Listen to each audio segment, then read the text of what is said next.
Hello everyone, this is Lizelle, and we're going to continue the reporting of the housekeeping department. So last week we've started sharing about what's in the housekeeping department, and just a little recap. The housekeeping department is one of the largest departments under the hotel property, and it is led by the executive housekeeper, followed by the supervisory levels, and we have the guest room supervisors, the public area supervisors, and the laundry supervisor. So to continue where we stopped, I will start sharing about the guest room cleaning procedures. So guest room cleaning is considered the most essential task in the housekeeping department. And the process demands thoroughness, an eye for detail, and a consistent routine to ensure that every guest room meets hygiene and aesthetic standards. So there's a detailed look at the step-by-step procedure from the diagram nga inyo makita sa screen. I don't know if you could still remember, but this is part of the TESDA module nga gi-provide sa to before tamo take sa post-test. And the first step is enter the guest room. So upon entering the guest room, you need to knock first and announce yourself clearly as per hotel protocol.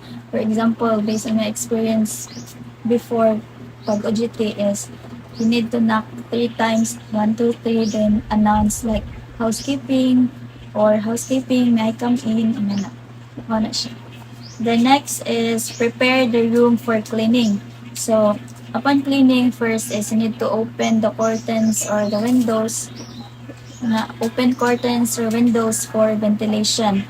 Turn on lights, collect soiled linens and used towels, then remove trash from bins, and strip the bed and collect any laundry items. The next step is clean room area. So start from one corner and work your way around to maintain consistency. You need to also wipe surfaces like sa tables, sa counters, remote controls, light switches, and etc. Then sanitize high-touch areas thoroughly and remove stains or marks from walls, mirrors, and furnitures. The next is clean the bathroom. Proceed din ka sa bathroom after the room area, bathroom na yun. So, in the bathroom, you need to disinfect the toilet, sink, shower, and tub. Clean the mirrors, the faucets, and tiles, then replace used towels and toiletries. If wala na yung paper towel, then you need to replenish toilet paper and ensure the area is dry and spotless. Then, after the bathroom is make the bed. So, here is you need to replace the linens with fresh ones and ensure proper bed making techniques like tuck corners neatly, fluff pillows, and ensure uniformity. The next is dust the room. So dust all surfaces including shelves, lamps, window sills, picture frames, headboards, and vents. Use microfiber clothes for better dust retention. The next is replenish the guest room supplies, toiletries, and minibar.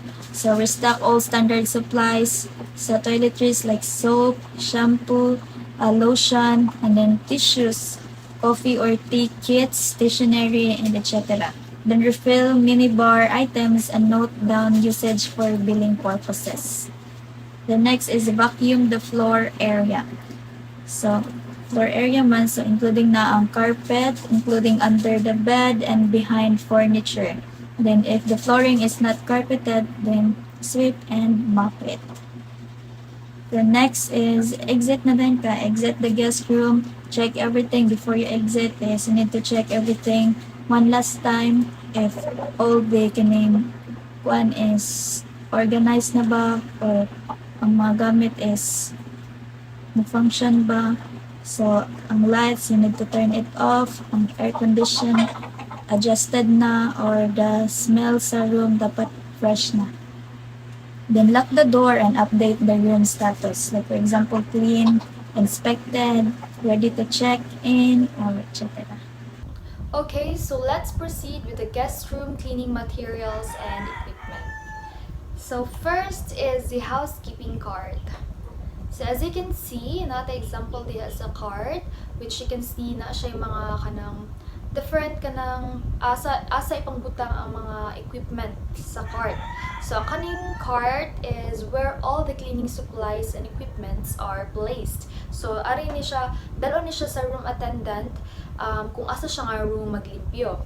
And the placement of every materials should be done like this. As you can see sa screen, ana siya ang placement. So, nadiri sa bottom left, nadya ang clean towels, sheets, pillowcases, and robes. Nya upper ana niya is the trash bag, and then the cleaning supplies, the bath products, coffee and hot cups. Then there is a right na side na kay the toilet paper, tissue boxes, paper towels, and trash liners.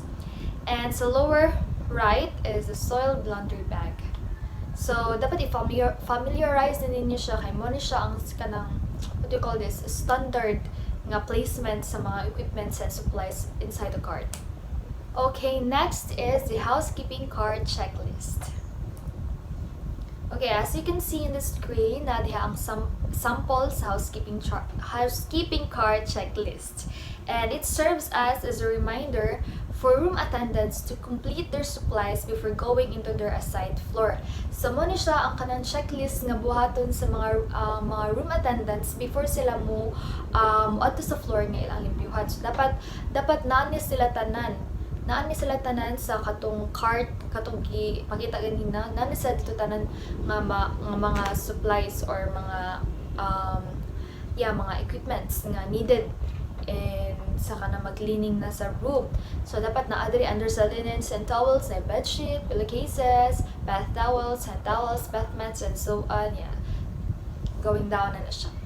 So muna siya ang checklist sa room attendant before mo go sa kanang assigned nila nga floor.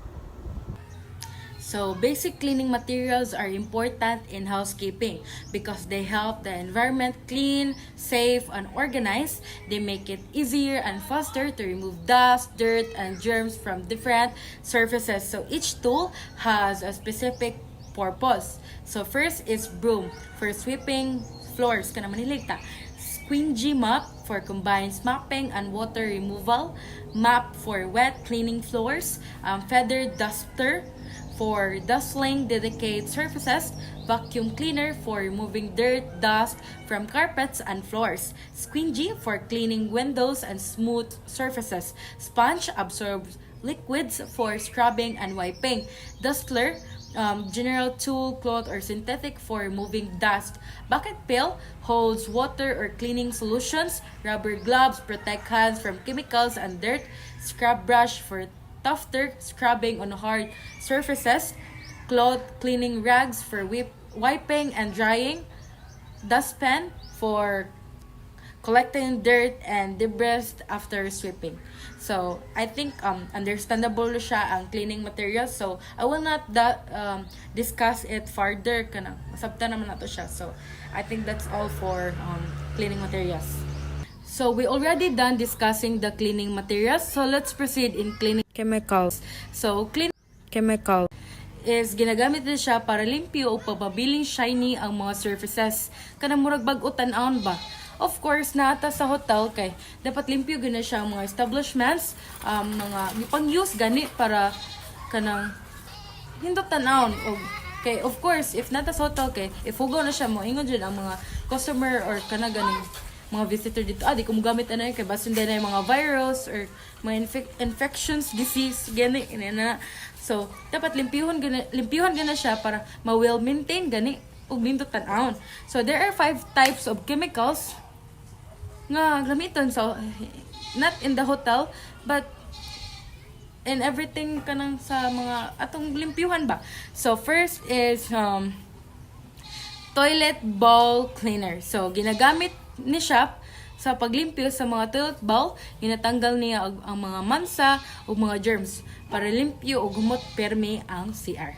Second is all-purpose cleaner. Versatile kayo ni nga cleaner kaya pwede siya gamitin sa pag-wipe sa mga counters, tables, o furniture. Parang one solution for everything ba. Then third is glass cleaner. mura siya salamin. Kagaya na pareha sa mga mirrors, windows, pangtanggal gani sa smudges or fingerprints, then klaro kayo ni after sinaw pas tanang sinaw sa imong naw char. No strikes. Dayon fourth is chrome and brass polisher.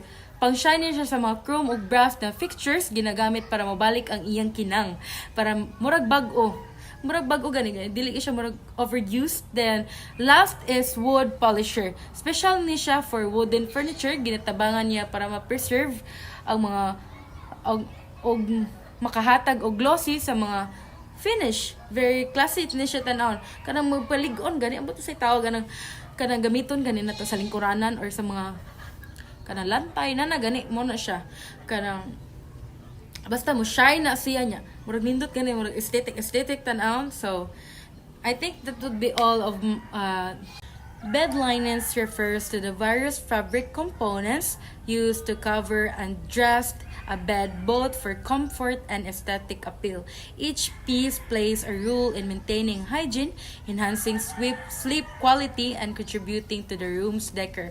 So first is bed skirt, a decorative fabric that hangs from the bottom of the mattress to the floor. It hides the back spring or any item stored under the bed, giving a net and finished appearance. Second is bed pads or mattress pads, a cushioned layer placed directly on the mattress. It offers extra comfort, extends the life of the mattress, and protects it from spills, stains, or allergens. Third is first layer bed sheet. Fitted sheet. This sheet is fitted with elastic corners and is placed directly on the mattress. It provides a soft, clean surfaces to sleep on the as a barrier between the sleeper and the mattress. Fourth is second layer bed sheet. Flat sheet, a flat sheet, rectangular sheet placed over the fitted sheet and under the blanket or duvet. It adds an extra layer of the comfort and helps to keep the top covers cleaner for longer. Fifth is blanket or duvet cover. A blanket provides warmth and is used according to a seasonal needs. A duvet cover increases a duvet or comforter, adding both warmth and a decorative touch. It also removable and washable, making it easier to keep clean. 6 is pillowcases. Fabric covers for pillows that protect them from oils, dirt, and wear. They contribute to both effort, hygiene, and can also add a decorative element to the bed. Together, these pieces create a layered and comfortable bedding system that supports rest, cleanliness, and visual harmony in the bedroom. So, let's proceed in room amenity supply. So, kanang makuha ta na siya mga amenities guys if mag-check-in or mag-stay ta sa resort, hotel, or condominium. Mga free gani sa ato nga apil sa atong gibayran. Kanang inana siya ba dayon. Mag-una ta sa bathroom guys. So first is bathroom. Toiletries are essential items provided to guests for personal care during their stay. First is shampoo and conditioner, used for washing and conditioning hair. Second is soap or bath gel, used for cleaning the body during a shower or a bath. Third is shower cap, protects hair from getting wet in the shower. Grooming kit includes like nail clippers and combs for personal groom. Shaving kit contains a razor and shaving cream for guests who need to shave. Next is dental kit, includes a toothbrush and toothpaste for oral care. Lotion used to moisturize and hydrate the skin. Hand soap used for washing hands in bathroom. So mao to siya ang mga amenities sa bath. Sa CR ina na ba? Then mostly atong uban na to guys kay dili wala siya, pero depende guro sa room, type of room. Kay mostly sa mga kanang cheaper nga hotel, kay cheaper nga resorts, hotel, kanang condominium, kay dili tanan ang gi-provide ba murag katurang mga kinahanglan nun jud kay tanan. Depende guro sa kung mahalon ba or baratuhon lang, kay maura sa tila i-provide inana. Then let's proceed in room amenity supplies. So, enhance the guest experience by offering comfort and convenience. So, first is room amenities. Coffee packets for making coffee in the room, sugar and creamer packets to add flavor to coffee or tea, various tea options for guests, dryers for stirring coffee or tea, coffee cups for drinking coffee or tea, teaspoon, and for stirring or measuring bottled water provided for hydration. So minibar refreshments. Housekeeping ensures that minibar is stocked with snacks, drinks, and other items for guest convenience. Replenishing it is as needed. So kanang dito guys sa kuan gani sa Hagnaya kay try man mig check in dito one day kay kanang libre ra tanan guys, apil na siya katong included to sa bath, sa room, pero kung sa kanang condominium gani ka kay for example na mga pagkaon dito daan kanang nakabutang na kompleto na siya, ang uban anak kay mag-adra gani ka o bayad inana gani, ang uban kay dili free na parts nga free inana siya sa kanang room amenity supply. Now let's proceed to the standard operating procedures in inspecting the room. So the room inspection is the final step in the guest room cleaning procedures, and it is crucial to ensure that the room meets the hotel's quality standards before being handed over to the front office for guest use. So the SOP for inspecting the room starts with the first step is after the room attendants are finished cleaning the rooms assigned to them, they have to inform the guest room supervisor that the rooms are now ready for inspection. That's the first step.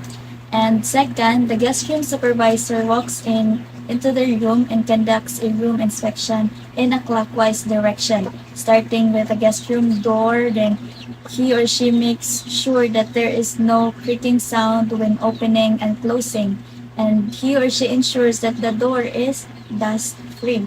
The next is check the luggage rack for any dirt or dust.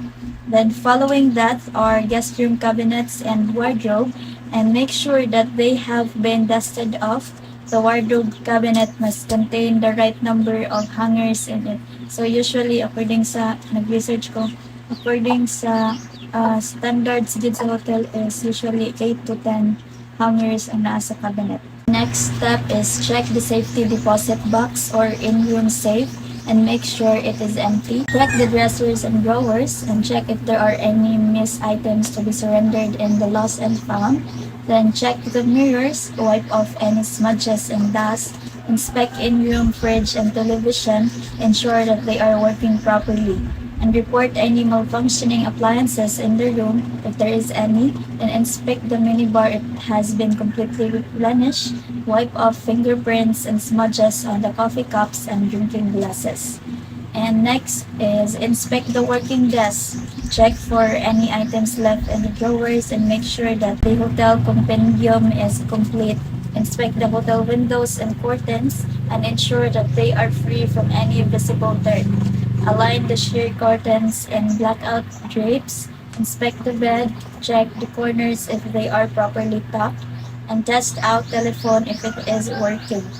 Then test out the bedside lamps. Report any busted lights. Inspect the bathroom. Check the bathtub, wash sink, toilet, and bidet. Wipe off excess dirt. Check the bathroom mirrors and make sure that there are no smudges. The next is check if the bathroom toiletries are complete. Check the bathroom walls. Make sure they are free from visible dirt and molds. And do a last check or do the last dusting of the room. Do a final room check.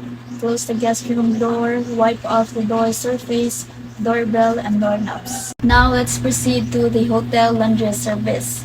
So hotel laundry service is an additional convenience provided for guests, especially long-staying guests, and the key aspect include the guest laundry handling, And in here, it includes the collection and processing of guest clothing for washing, drying, pressing, or dry cleaning. So proper tagging and separation based on fabric, color, and services requests is also needed. Also, making sure that items are returned in good condition, properly folded or ironed is also essential. And hotel linen management is also under of this.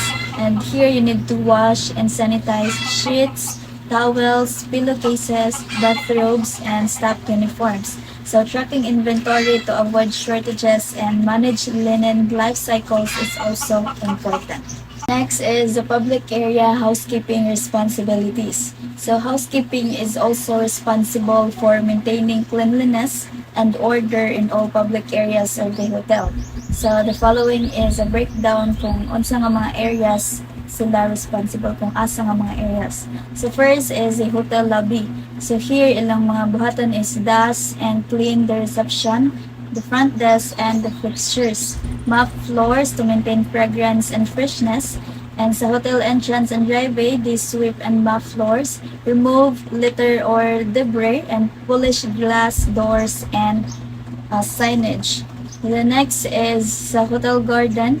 They have to collaborate with maintenance for landscaping, remove the fallen leaves, trash, or dead plants.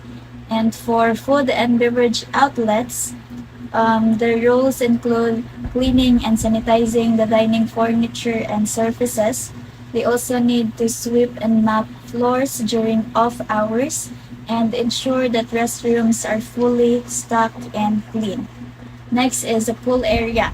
So here they have to sanitize lounge chairs, the tables and towels, remove trash and fallen leaves, and mop wet floors to prevent slips. Then next is for business and conference center. Dako siya og kining impiuhan kay given nga dako pa siya nga area. So they have to dust the furniture and electronics, empty the trash bins, ensure all areas are presentable and stocked with supplies. And for hallways and fire, we have to vacuum carpets and wipe down baseboards. Ensure that signage and lights are clean and working. Then strengthen decorations and remove stains or scuffs from walls. The next is front office and concierge area. So the buluhaton diri is sanitize the corners, the brochures, and high-touch areas. Keep the area clean with a clutter-free arrangement. And for the parking lot, regularly sweep the area, remove trash and debris, report lighting issues or maintenance problems. And for fitness center, disinfect gym equipment frequently, ensure that floors and mirrors are clean, and stock towels and drinking water. For spa and sauna or the wellness center, they have to clean treatment rooms, the massage tables and saunas, and also replace linens and towels after every guest.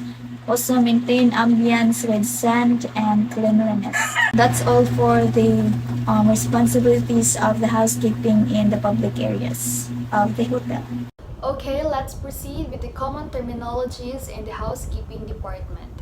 So being part of the housekeeping team requires you to be familiarized with the different terminologies, jargons, and acronyms. So first, number one ani is the contingency plan. So unsang day pasabot ang contingency plan?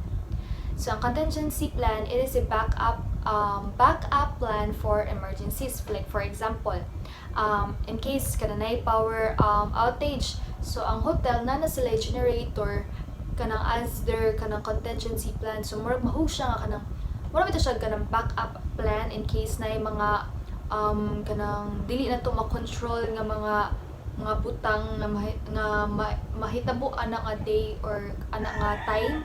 Nga nasa like contingency plan.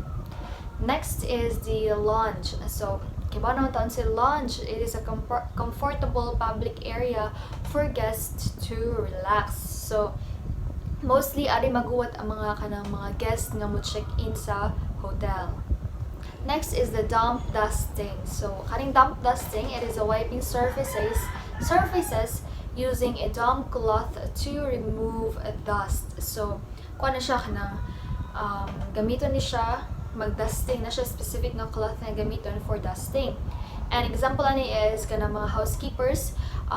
Housekeepers use damp dusting on tables and shelves daily. So, kanang sa mga tables, sa mga shelves, ilan ang tapuhan o katong cloth nga for damp dusting. Next is bridge the bed. So that means joining two single beds to make a larger one. So for example, kay two ka-twin beds are bridged to make a king-size bed. Mura bito siya, duha ka bed, imong kisumpay para mahimo siyang king-size bed. Sa bridge the bed. Muna siya ang term na bridge the bed.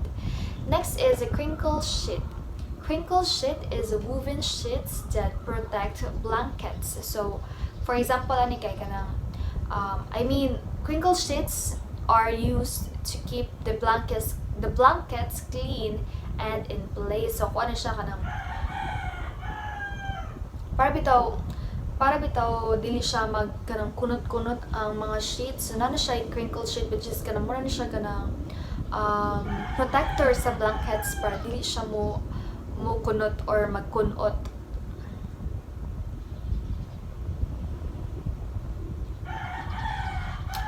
Next is a napery.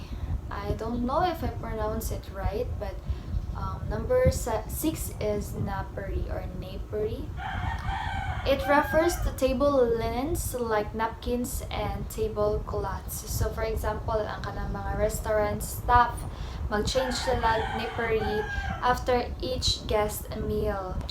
So kaning napery kay mura ni siya kanang cloth bitaw specific sa table na gamiton sa kanang naimo guest niya if after guest kay ilan na siyang ilisan og bag-o.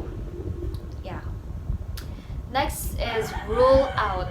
Roll out is removing extra or roll away beds after use. So after the guest left, the housekeeping staff rolled out the extra bed. So kung mo check out na to ang guest nga ni stay ang our specific na room, katong housekeeping staff or the room attendant or the housekeeping staff, ilan ang kwaon to ang katong extra nga bed nga naa dito kay wala man to siya labot sa room jud like kanang kuan man to siya kanang special request ba sa guest or special request ba ron sa guest. So ila to siya i-rule out. Ila rule out since wala man to siya ilabot jud sa standard nga kanang kuan gid dito sa inside sa room. What to siya kuan ba? Next is Johnny Mop. Johnny Mop is a toilet brush used for cleaning toilet bowls. So Johnny Mop is stored in the housekeeping cart for bathroom cleaning. So katong kani siya, Johnny Mop kani siya. Na siya specific nga mop nga para lang sa bathroom. So nana siya sa kanang sa cart. Mabutang ni siya dito sa the housekeeping cart. Nani siya dito. Si kaning mop. So tawagan nila is the Johnny Mop, which is ang mop for bathroom lang siya. Next is pallet.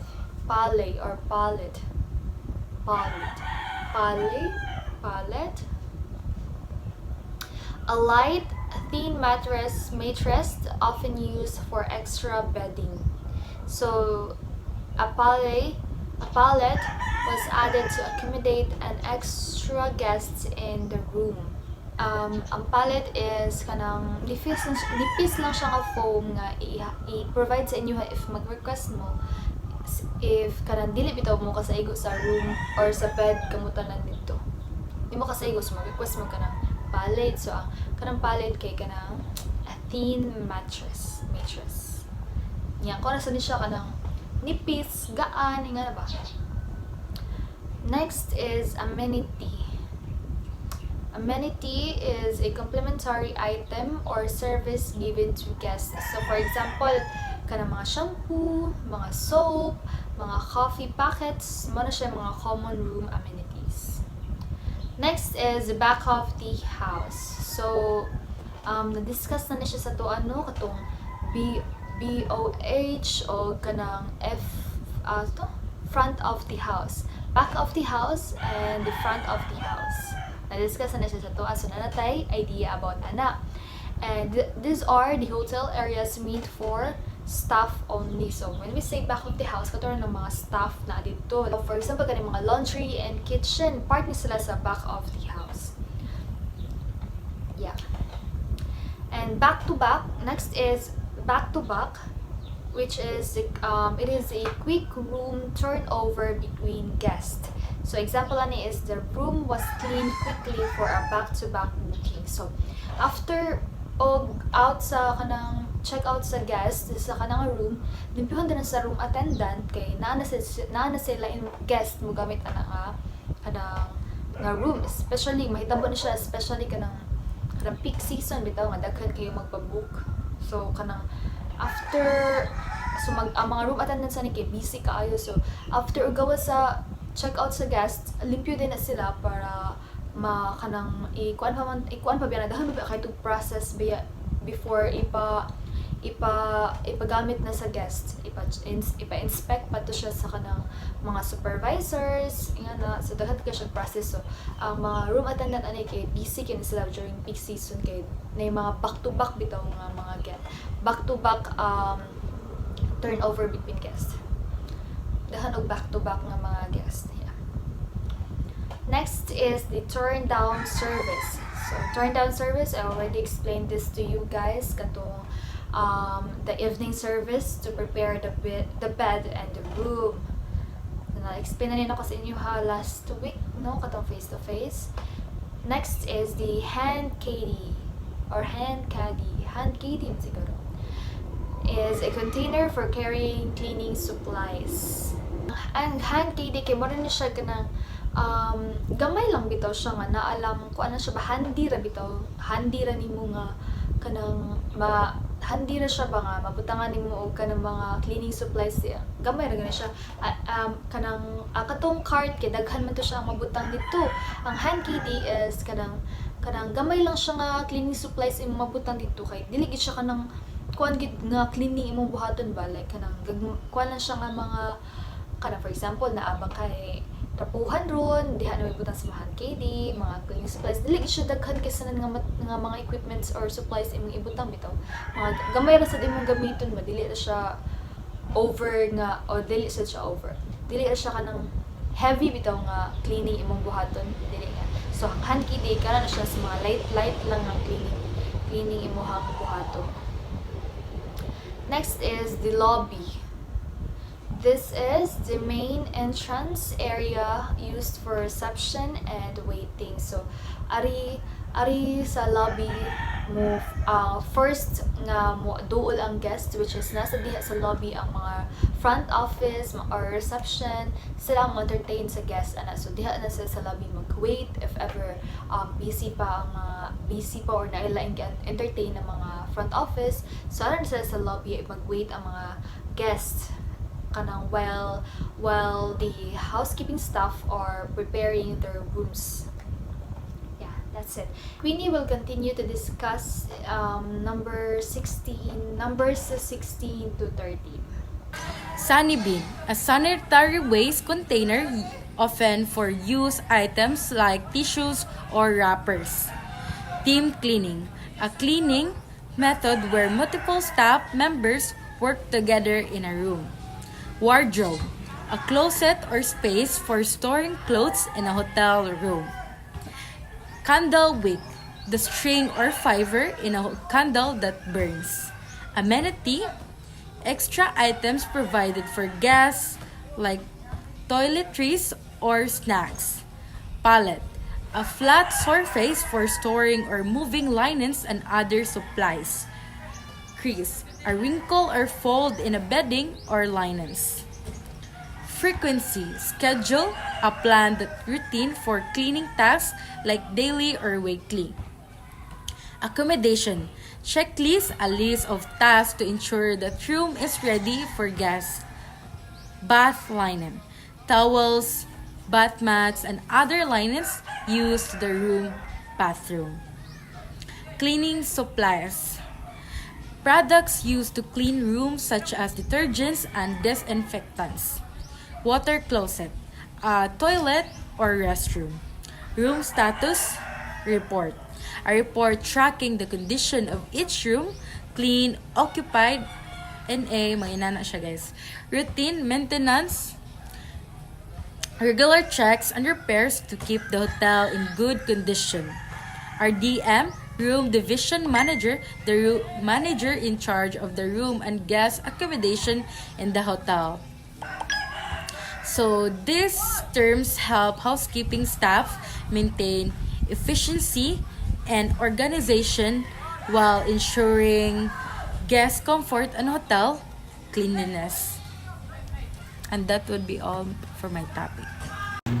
Now let's proceed to the common jargon and acronyms in the housekeeping operations. So first we have the acronym GRA, which means guest room attendant, CO, which is checkout, VC, vacant clean, CL, checklist, OC, occupied clean, OCI, occupied clean, inspected, then VCI, vacant clean, inspected, OOO, out of order, BT, bath towel, HT, hand towel, FT, face towel, then DND, sabot na natin sa DND, do not disturb, then DL, double lock, OPL, or on or off premises laundry, then HWC, handle with care, the WC, water closet, then SB, scanty baggage, the DR, departure room, the NC, NC, not clean and not checked. Then CONFI, or conflict, confidential status.